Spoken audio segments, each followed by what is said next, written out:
Hello, everybody, and welcome to Planet FPL, the world where everything revolves around Fantasy Premier League. James, how are we doing? Not too bad, mate. Yourself? We've had a little visit to the northeast of England with Newcastle, and now we're back in the northwest. Do you want to introduce our guest? I shall introduce you to, yet again, Claret and Blue's finest. It's Jack at Turfy Topper, our Burnley correspondent. How are you, mate? Yeah, I'm very good, thank you. Where do we start here? Because I feel like the game week one blank has just thrown everybody off course of Burnley in terms of the thoughts of what people want to do and remembering that a lot of your picks are not necessarily for one game week. What's your thinking at the moment in terms of the overall, forget individual players for the moment, in terms of, is it acceptable to start with any Burnley assets in your opinion? I think it's tough, innit? You wouldn't really want to start with anyone who's blanking in the first week. I think it's one of them. If you've got money in the bank, you might want to potentially come in for some in game week 2, but you're going to go for the form players, I'd imagine, wouldn't you, if you're spending any money? So I don't know. You can maybe have a few cheap options in there for the bench, maybe. But like you said, game week 1's a bit of a shitter, really. I think part of the problem is, though, a lot of us think, right, with respect to yourselves, we think kind of cheaper prices, set and forget for the season. And in game week 2, we're probably targeting the Manchester clubs. So actually, does it not make sense from a value perspective, if you want one, to stick them in at the start? Yeah, I mean, obviously I wrote the article the other week and I was saying, like, Taylor's the pick for your defence. Like, he was first name on my team sheet. And then he announced the blank for the first week. He was like, oh, great, thanks a lot for that one. And I even made an argument about Pope as well, which now you're thinking, even I'm thinking, well, I'd rather probably go for a cheaper option, I reckon, and know that they're going to play, because even if you only get a appearance bonus sort of thing, it's 2 points better than none in it. So Taylor feels like the perfect example, right? Your game week 1 fixture was meant to be Manchester United at home, which we don't think is going to probably be rescheduled till probably December-ish, maybe even November, the earliest. But if we had Charlie Taylor at the start, would we be playing him in game week 1?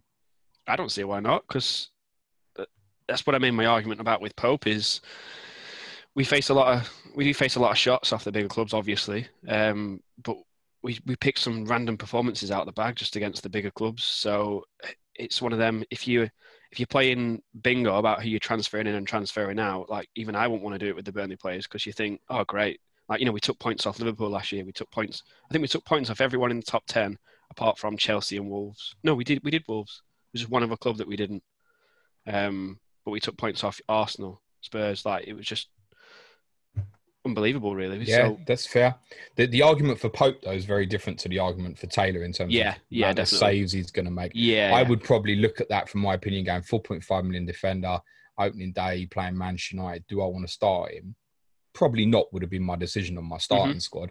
In which case, why don't I just start with him anyway, as in my squad, and just leave him as one of those bench players, and then fire into United and City afterwards. I think a lot of people are just stuck in their minds at the moment of, I'll leave a United or City in there so I'm prepped for game week 2, but completely forgetting that actually the easier way to do that and still pump in the value to your great game week 1 team is to target them or Villa.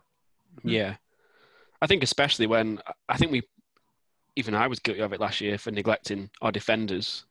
When Pope got so many clean sheets, if you've got a £4.5 million defender when the squad got 14 clean sheets last season, and Charlie Taylor bombs forward, so it's a bit of a no-brainer, really. He's unlucky with 15, the assists, mate. Well. Don't do Popey out of a clean sheet. 15. Poor guy.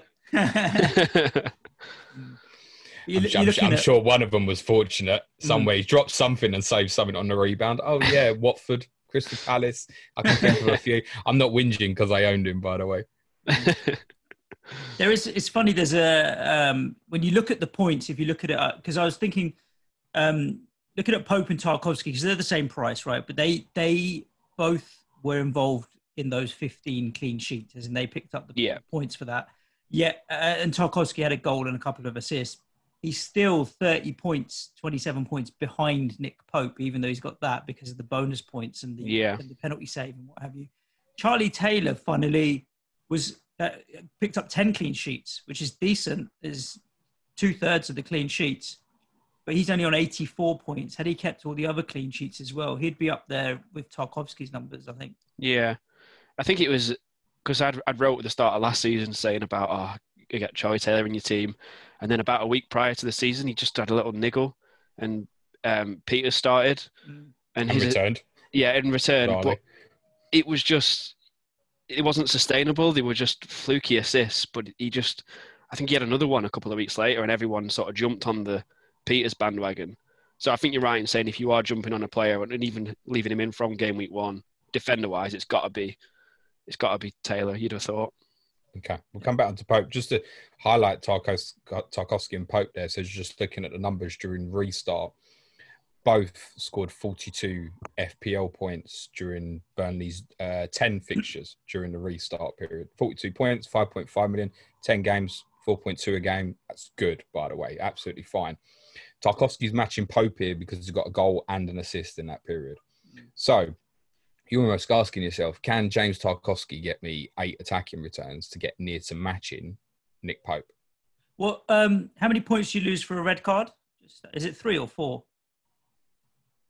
3, I think. Yeah, so Tarkowski should have been a -3 as well in there for the tackle on Jared Bowen. Just saying. He'd have been 3 points down for that nasty little one. But yeah, we'll let's assume that they scoring the same points. You are one bitter bastard, you know that. If he'd ended his career, it wouldn't be bitter. But yeah. In the article you wrote, it's a good argument. And in the article you wrote, you made a very good argument as well, Jack, about potentially still starting with Nick Pope in spite of that 5.5 million price. Can you just kind of detail for the listeners a little bit what part of that argument is? Yeah, so my point is I had him last season, and I made the mistake about 3 seasons ago where I had 2 4.5 million keepers, and you just play in bingo. You're thinking, oh, great. So, for example, if you had Ryan at Brighton, you're thinking, oh, great, they're playing City today. He's starting on the bench. Like, I'm not playing him. He's going to be not in my team. But especially with the way that we play, Pope, like you said, does get all the bonus points when the saves bonus and all that sort of thing. So we played 2 fixtures last season. One was against, I think I said it was against United. One was against Arsenal. The reverse fixture for Ryan, they had really kind fixtures. He conceded, didn't get any bonus points, just got his 2 or whatever it was. And Pope kept 2 clean sheets, got his bonus points. So I just feel looking through Twitter, there's a lot of people that sort of are overlooking Nick Pope. And when you're thinking, you look at Trent Alexander-Arnold and you're saying, most expensive defender, straight in my team sheet because he gets the points. Whereas we're looking at Pope, I might be wrong. He might not get that level of clean sheets again next season, but it's sort of a weird season for us because the first season after we got Europa League wasn't a true reflection because we were just leaking goals. But if we do build on next season and Pope can sort of keep the same level of clean sheets, if you're going to have Pope as your first choice, Peacock Farrell as your second, it's going to cost you 0.5 mil extra for having the two Burnley goalkeepers. Whereas if you're going to have Ryan and someone else and you're going to juggle between, if you make the wrong decision one week, it's just going to cost you. So I just think for avoiding the headaches and just thinking, like you said, set and forget, put Pope in there, it might just save you that little bit of stressing every week thinking, God, which keeper do I play? You've gone cold on that idea a little bit, I think. A little bit because of game week 1. So, okay, right. So I get that completely. So have you got plans, therefore, to look at getting him back in at sort of game weeks 3, 4 or anything like that? Yeah, I mean, you make drafts every day, don't you know what it's like when you draft in pre-season, but I don't know. Such won't you log in the day before? Yeah. I'm making all my notes. It's funny because one of the things we talked about, even with Southampton, for example, and even West Ham to a certain degree, is there's good priced assets, which means you want 2 or 3, but you don't want to then block yourself further down the line. Yeah. And now you're talking, if you went with Pope and Peacock Farrell, which is perfectly logical, and then you want a bit of Charlie Taylor, you literally are then, that's it, you're done, 3 Burnley. Yeah. And there are other assets there that we're going to talk about that actually are also decent assets. So I agree with you on the Pope and Peacock Farrell. I think it is a good shout, but then I would sacrifice Charlie Taylor because I'd want to leave myself free if I wanted. If Chris Wood was going mental or even Dwight McNeil was having a good season, then I would want to be able to get one of those 2 in. Yeah. You obviously can't start with a pairing either of Pope and Peacock fell because you got no goalie game week 1. So you can't actually start that as a pairing. But it might be one, because obviously you got a tricky fixture game week 2 against Leicester as well. It might be one for those who are wild carding early to then walk into a decent set of fixtures, certainly from 3 to 9. And you could even make a case, actually, if you move Man City all the way up to about game week 21, actually, that for the early wildcarders, it's potentially a good move to come back to. Yeah. You might even pick Pope up at a bit cheaper. Yeah, potentially. And it'd be a good one to see, because I reckon there'll be quite a few people that will jump on him early thinking, and not realise, a few of the players that aren't as experienced sort of thing.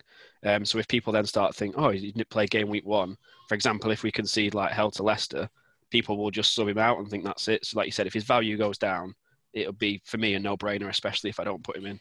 Well, if his ownership stays at around about the level it is now, which suggests that a quarter of the game have got him, then it's almost a certainty that by the time you walk into game week 3, he'll be a cheaper price than what he is now. Yeah. Which also adds weight to the idea of not starting with him as well. Yeah. So, Charlie Taylor, talk to us a bit, because is that obvious then to look at him rather than, say, Lowton or Bardsley? Is it obvious? If you're going for a fullback, you've definitely got to go for Taylor, for me, just because he's so much better than Peters.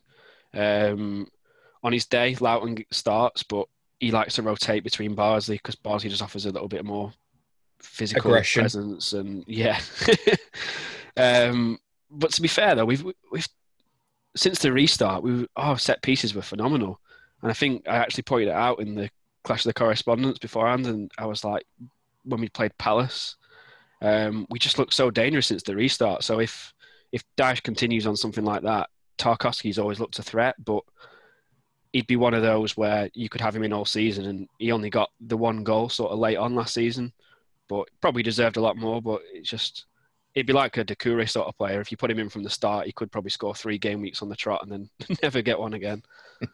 The Hegazi special was Suj learnt yesterday. Yeah.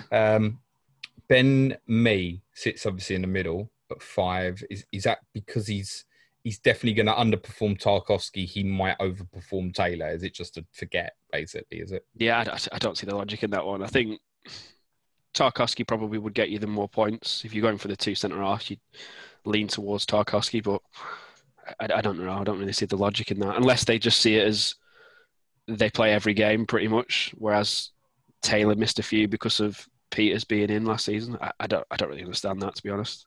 I think just because Tarkowski's ended up with about 30 more points than Ben Mee, although it's worth saying Mee missed about 5 or 6 games, I think. Tarkowski's got more on the bonus points, there's more attacking returns, therefore obviously having more minutes is more clean sheets. So if you just compare the two front and back, then Tarkowski outperforms Mee on everything there, and just generally because of the height of Tarkowski and that, he is a bigger threat at the set pieces. That back post corner, every fucking time, mate, does people problems. Tarkowski's going to run around the back, or Chris Wood's going to run around the back. I know that, but I can't stop it. That's how it feels all the time, where keepers just get under the flight of the ball against you. Every time everyone concedes a corner against you, mate, it's like, oh, fucking hell. You might not be in the game, but from that moment, you could cause real damage. Even like we played Liverpool and they marked us fantastically, and then Westwood just puts it straight in from the corner with the win, did he? Yes, a couple of years ago, and obviously he scored another set piece against them this year, which Joe Rodriguez scored brilliantly. I think that was from a Tarkowski knockdown as his assist, wasn't it? Yeah, I think it was. If actually, I remember right. Yeah. I think if you were paying the premium on the defensive back line, I mean, obviously it is the premium, you'd go Tarkowski. To be honest, there's a good case to argue that he might be the best 5.5 million defender about, actually. And people will overlook it because Pope's the same price. And again, coming back to Taylor, $1 million cheaper, just feels... And at 4.5 million, with respect, it feels more justifiable as well to say, I'll play him when I want to. I'll leave him out. And I don't want to. So even that period you mentioned of Pope with the United Arsenal clean sheets, there was the Vardy penalty save in there as well. Yeah. So, loads of people missed out on that. Like everybody told me not to buy him after the Man City game as well, mate. Cheers. Anyway, let's move forward up the pitch if we can, Jack. Talk to us about Dwight McNeil. Superb little player for us, really. I do think he'll start the season with us. I can't really see anyone coming in and taking him off us. He's always fit, which is a starter compared to Gudmundsson on the opposite wing. Obviously, losing Hendrick on the right as well is a bit of a worry if we don't buy anyone else.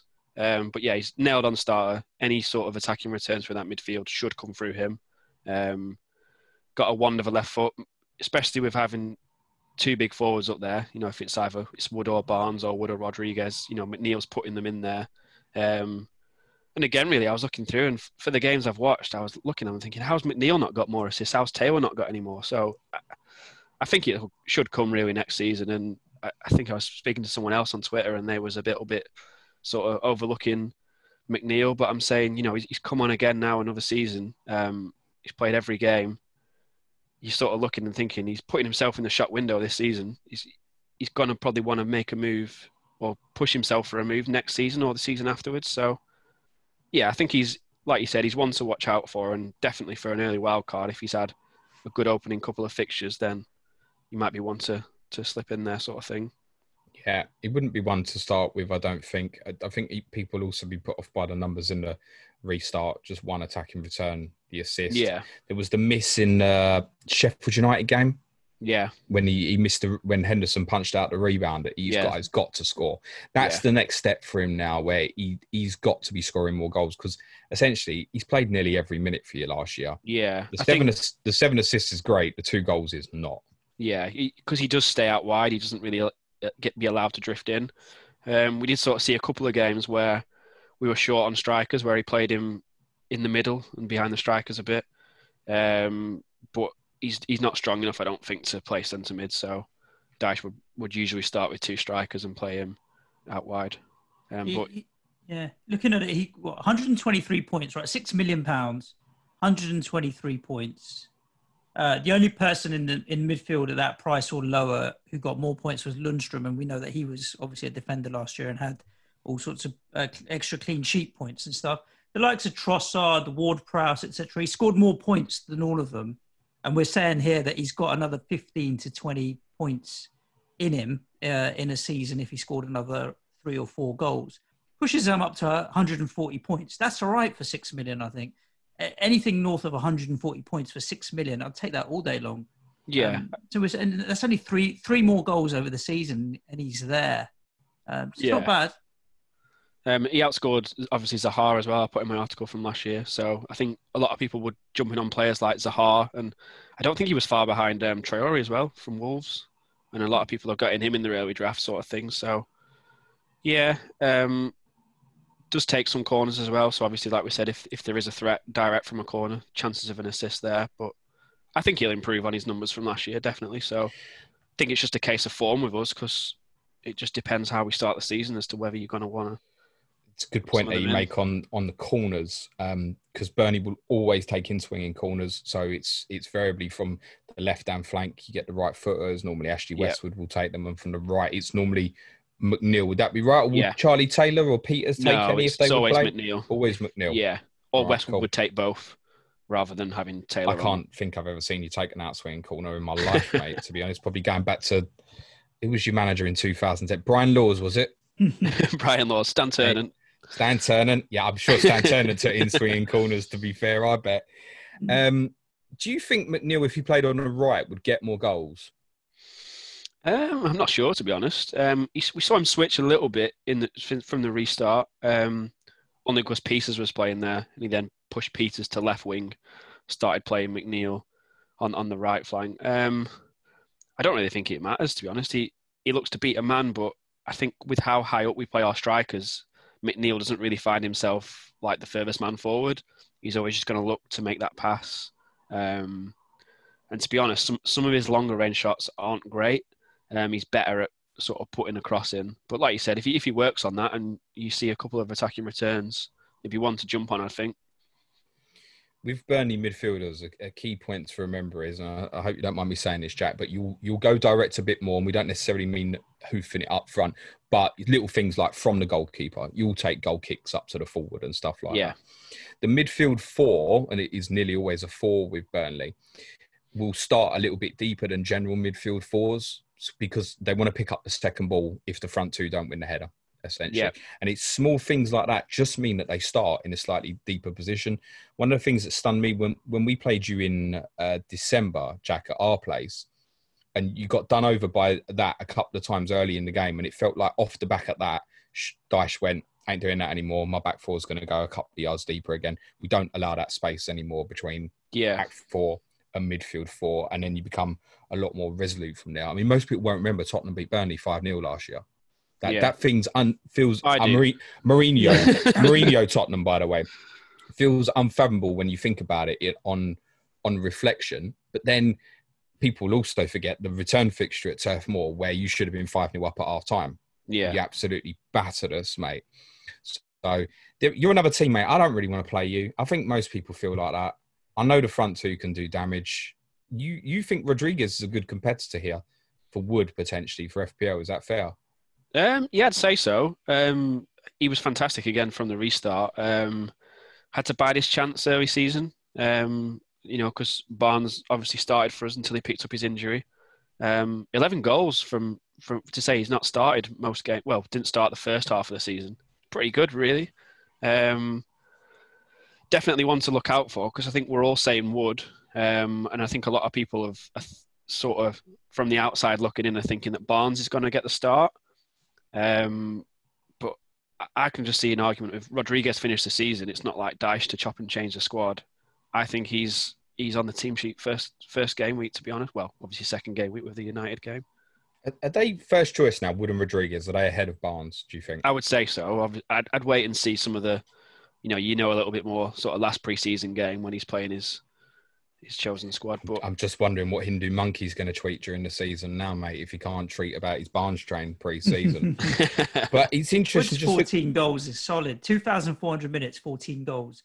It's like as if he played the full season, he would be next season's really Danny Ings, right? 22 goals is what you'd expect out of him if he could play the whole season and stay fit the whole season. Jay Rodriguez is getting you an attacking return every 200 minutes, which you think, every 200 minutes. But at 6 million for a forward, that's all right.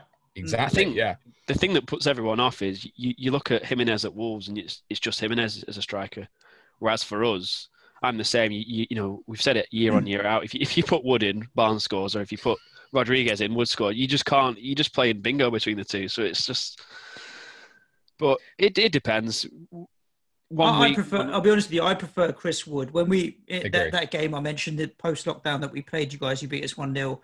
I was more worried when Chris Wood came on as a sub. He's just big, strong, bully. He gets in the right places. He has shot. I just think Chris Wood is a real serious threat. Yeah, I think I actually looked and he only got the one assist last year, which was a bit surprising for me.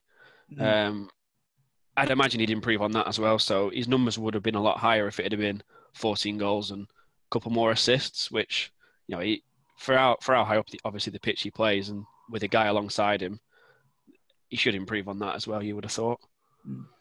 Yeah, my instinct is Wood is worth a little bit more, I think, personally. Yeah. That would be my instinct. I think Rodriguez invariably scores more variations of goals, actually, in terms of like the difference between, say, the Liverpool goal where he's peeled off someone as opposed to... I think people... With Rodriguez, because he played wide for Southampton a lot, I think you visualise him running into channels a lot, whereas Wood is a player who does stay between the width of the penalty area a lot more, in my opinion. And he's a brilliant threat from aerials.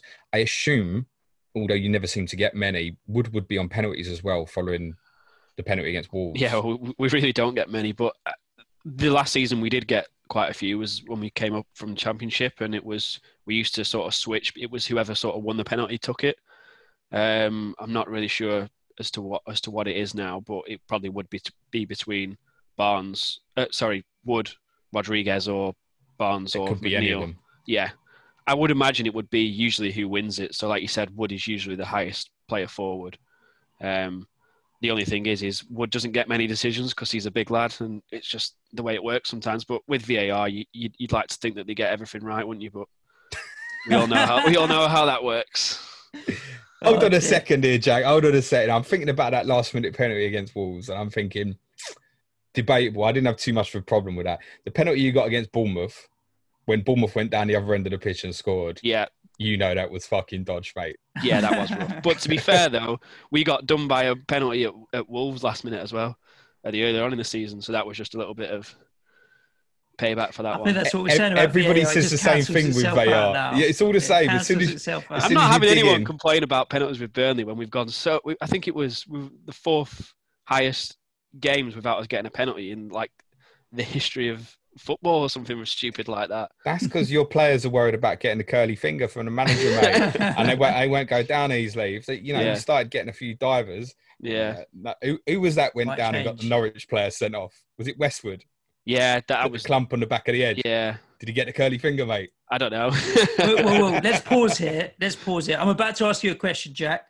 And the answer has to be yeah. He's a great FPL option, because I need to splice that audio out and play it again for Manchild in about 2 weeks' time.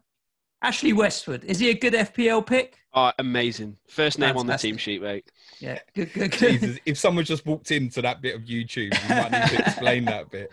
But in seriousness... Same goals and assists as Dwight McNeil, $500,000 cheaper, played 300 minutes less. PJ Westwood in the house, as Manchild would say. Yeah, I just don't think he's as sustainable as he is, McNeil. Like, McNeil should have had more and he should have had less, but it's one of them. You take the rub with the green, don't you, sometimes? It's the consistency of his delivery, particularly from him. He's so accurate all the time from corners. Yeah, I think it's the corners, isn't it? Yeah, very much so. If there was a case for having any player in the game because of their set pieces, I think instantly you and I would be drawn to say the delivery of Ward-Prowse, for example. Maybe, yeah. It's Westwood. Trent, really, but yeah. It's Westwood. Because if he didn't take the corners, he's never an FPL asset.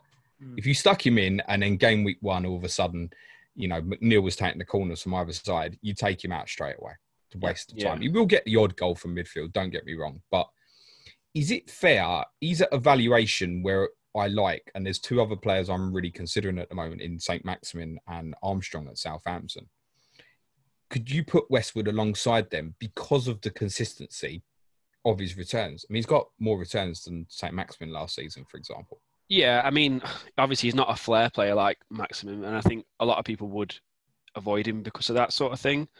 But like you said, when Burnley hit a decent run of form, like once we'd... when was the last game we got beat? We went something like 10, 11 games without getting beat. So especially for a midfielder, when Pope was keeping the clean sheets, he's potentially getting a few defensive returns. And you said, like, we capitalise on corners. So I think he's not an obvious pick because you're going to look and think, St. Maximin, ASM's down the wing. He's lightning quick.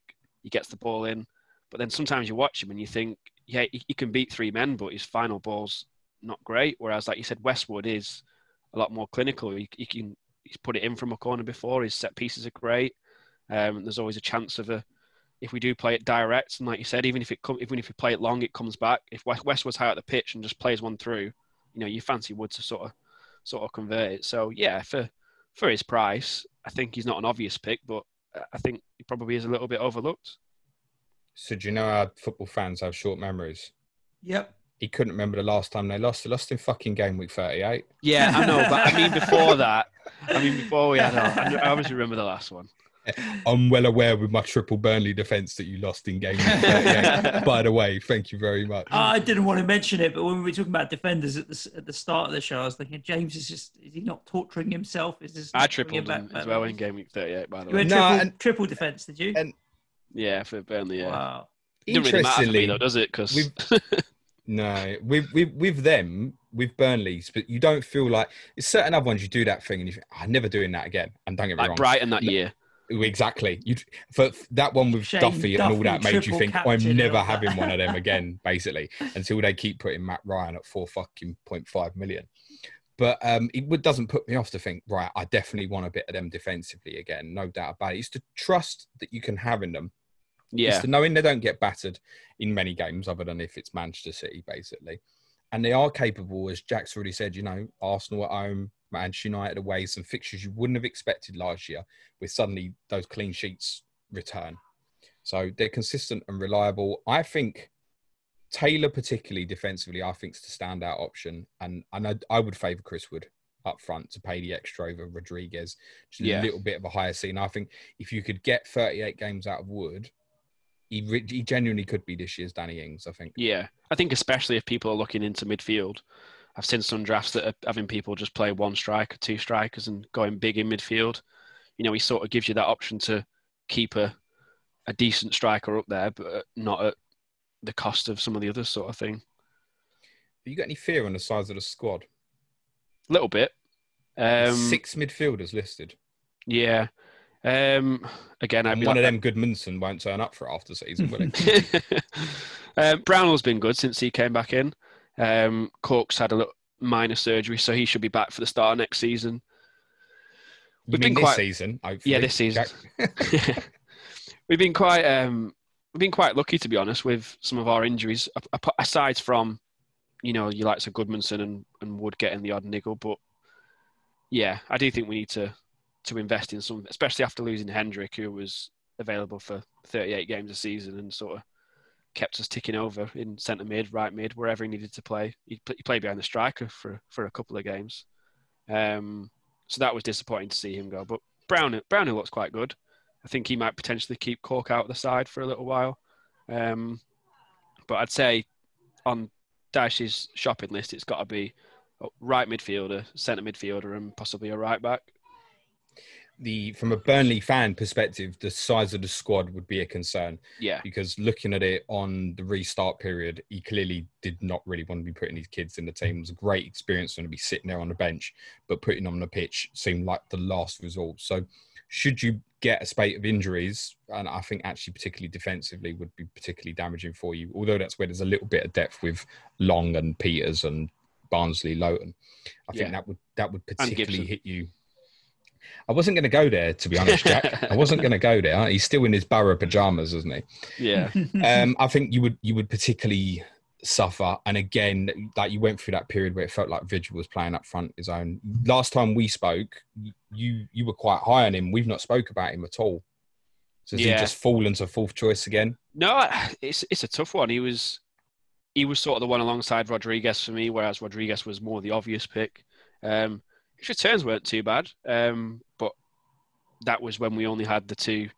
We just had Rodriguez and Vidra fit. I think as soon as Dyche gets his big lads back fit, it'd be interesting to see a partnership of Vidra and Wood.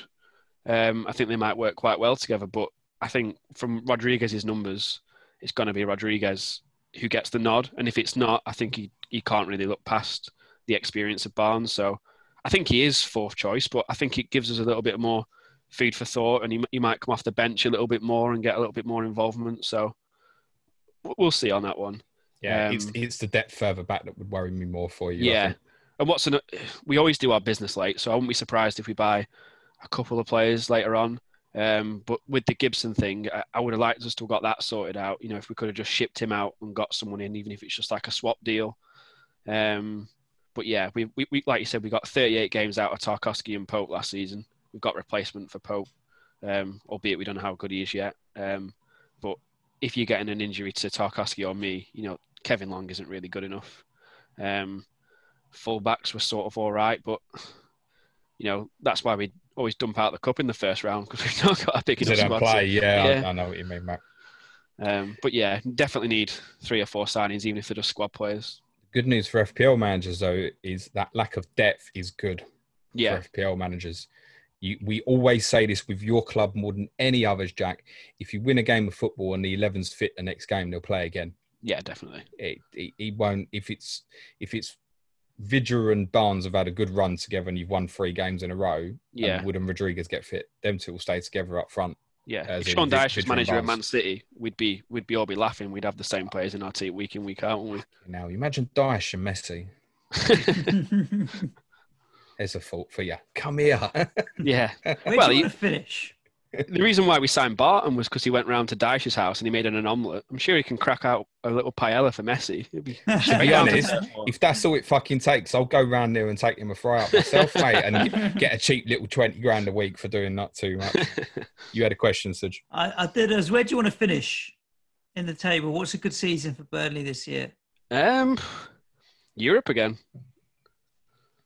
I know it'll be a push, but I mean, if we've done it before, it's got to be the aim. I'm not saying we will finish there. I'd take top half again. think it was quite close this season because, like you said, you talked about McNeil's miss against Sheffield United. You know, if we did hold on and beat them, that would have given us a little bit more daylight over, you know, it's mad to be saying this, but over teams like Arsenal were below us. We're definitely a form team, and we can go 10 games without a loss, and we can have a tricky spell. But yeah, definitely top half. I would like to aim for. I think that's realistic and sensible. I'm glad you said that. Like top 10, it's just because the top 6 want to be the top 6, and let's assume that they will be. And I know James will agree that the top Spurs 6 want to be at least the top 4. But fairness. You've got true, and then you've got the likes of Wolves, Sheffield United, Southampton are playing better now. Leicester City want to be in there looking for European places. There's just a lot of competition for that 7th, 8th, 9th, 10th spot. And so I think even to come above a team like Everton, you know, for the money that they've spent, you know, we can't really compete with the players they're buying. So to finish above teams like that, as long as to be honest, most Burnley fans are saying, as long as we don't get dragged into the relegation scrap, if you know, come sort of February, March, that you're not there looking at the table every 5 days on your mobile phone, then you're pretty happy, to be honest. But I think once you've had that taste of Europa League, you think, well, you've got to sort of aim for it again. If we never had it, and you'd think, you don't expect it, do you? But I know exactly what you meant there, Jack, when you said looking at the league table in terms of almost, are we 10th or 11th here? I can't quite remember. Because for the first time in a long time, I felt like that a couple of times last year where I don't even know where we are in the league. So that's a nice place for you, though. I thought the team that I saw get beat 5-0 at our place was going to go, mate. Yeah. Son walked through us, didn't he? Fucking hell. I mean, but that's what we can just bad. We can do that for 3 or 4 games a season. You know, like you look at the Tarkowski and the players that Son ran past then, and you look at the ones that since the restart after COVID, and it's not the same team. No. But to be fair to Dyche, though, we don't often have that where you look at a team and go, you know, on one day they're like this, and then the next they're not. But yeah, I think it could. The reality is we know that defensively you're sound, and if you kept another 15 or 16 clean sheets next season, you're going to be there or thereabouts. Keep Chris Wood fit, and you might nick another 5 or 6 goals, might mean another 5 or 10 points over the season. Yeah. Winning games 2-1 that were 1-1 or 1-0 that were 0-0. And suddenly, 7th. See, it wouldn't surprise me at all if Burnley finished 6th or 7th. But I think realistic is probably 9th or 10th. You look at the players, though. I mean, sometimes people overlook us, but, you know, you're talking Pope could be England's number 1. Tarkowski's been linked with big money moves. You know, McNeil's been linked with a big move, although he missed out on the under-21s, which is ludicrous in my opinion. But he's not in the under-21 squad? No. Not even picked. Bizarre. For me, he should be knocking on the door of the first team. No, I'm not saying being picked, but he should be one of them thinking, let's see how he goes for the first team. Not even the bloody under-21s. We had a similar... He's like 19, he's 20, isn't he? 20. The fuck? How's he not in that squad? Someone's done something funny at the FA. Yeah. I'm telling you, mate. We had a similar conversation with Adam Hotcroft about Grealish at Villa not getting into the squad and what have you. We can say the same. Tarkowski, Lewis Dunk. At least he's still picking Michael Keane. That makes sense. At least with McNeil, you think he's old enough for he's young enough for the 21s. So you think, he doesn't make the first squad. He goes straight in that. Yeah. Well, Sessegnon from us is in the squad. Yeah. You can't pick him ahead of McNeil at the moment. That don't make sense. No. Yeah. Strange one. There we go. Anyway. Jack, thanks for joining us. If you repeat the clean sheets that you got last year, Jack, you will finish top half. Yeah, definitely. I suspect you probably won't, but I think, as Sid alluded to, there's a lot of competitiveness around that, trying to chase for 7th. I mean, Wolves, Leicester, Everton, all these clubs we mentioned, Brighton, Southampton, maybe even West Ham, etc. Leeds, you might be putting Leeds in that conversation as well. Oh, yeah. We don't know yet. So I think you'll be upper end of bottom half, I think, mate. Yeah. Jack, thanks for joining us. As always, pleasure. Nice to talk about Burnley and everything to do with that. If you are a listener and you're not following Jack, it's at Turfy Topper on Twitter, or head over to James's profile at Planet FPL Pod. Click on the lists and you'll see all of our correspondence handles there. As we march on with Correspondence Week, James, we are moving to one of those clubs that we just mentioned that Burnley finished above, which is Everton. They won't be happy if they do again, mate. No, trust me. We'll be talking about James Rodriguez and everybody else that they've possibly maybe been linked with under the sun. So there we go. Listeners, if you are enjoying Correspondent Week, then do make sure you jump on Twitter to say a thumbs up to everybody that's been able to join us, and make sure you're subscribed wherever you're listening to the podcast, iTunes, SoundCloud, Stitcher, etc., etc. Stay safe. Ciao for now. Thanks, Jack. Cue music, please, man child.